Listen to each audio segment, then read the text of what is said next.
Samsung has just announced their newest curved screen smartphone, the Galaxy S6 Edge, at MWC 2015.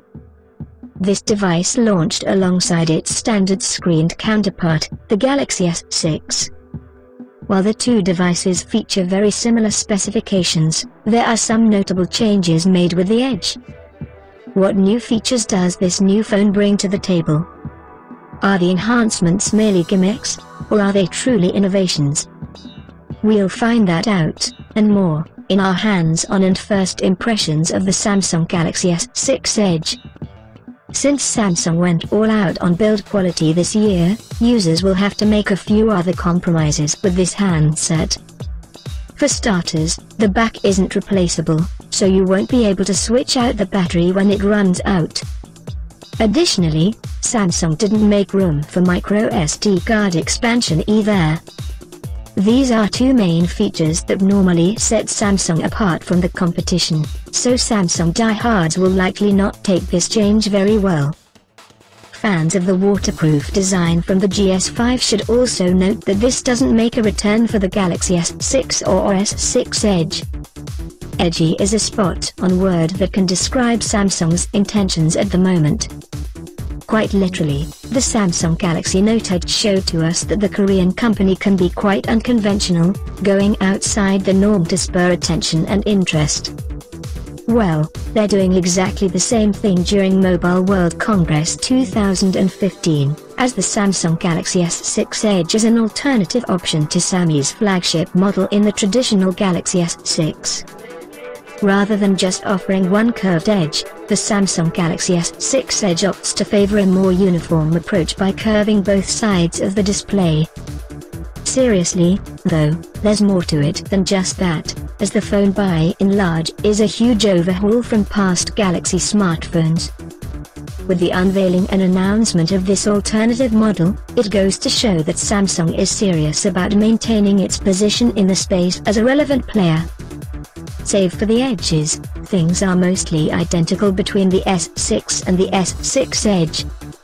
When it comes to the display, the Edge also features a 5.1-inch Super AMOLED display with a Quad HD resolution, resulting in an impressive pixel density of 577 pixels. As is always the case with Samsung displays, you get deep blacks, bright and vivid colors, and great contrast, brightness, and viewing angles.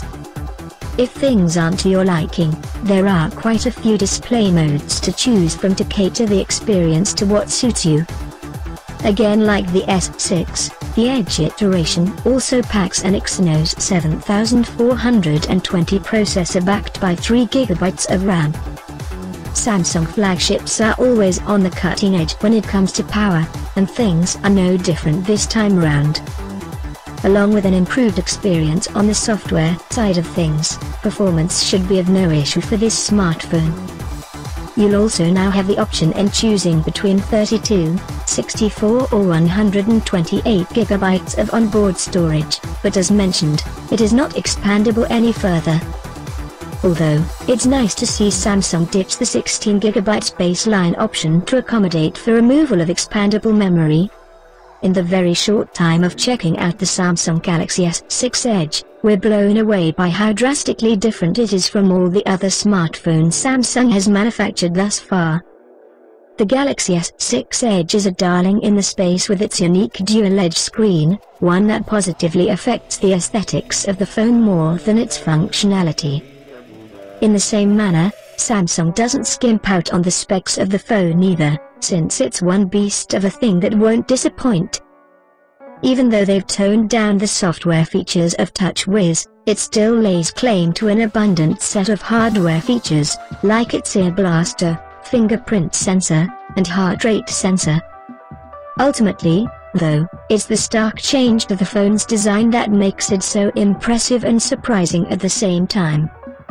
In terms of pricing and availability, Samsung only mentions a global rollout beginning April 10th, where it'll be offered in white pearl, black sapphire, gold platinum, and green emerald paint jobs. We're just hoping that its price point isn't going to be obnoxiously high. Indeed, we're still early in the year, but Samsung isn't afraid to take the lead and set the bar high for everyone else.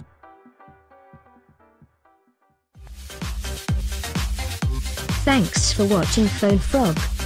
Please subscribe for more videos.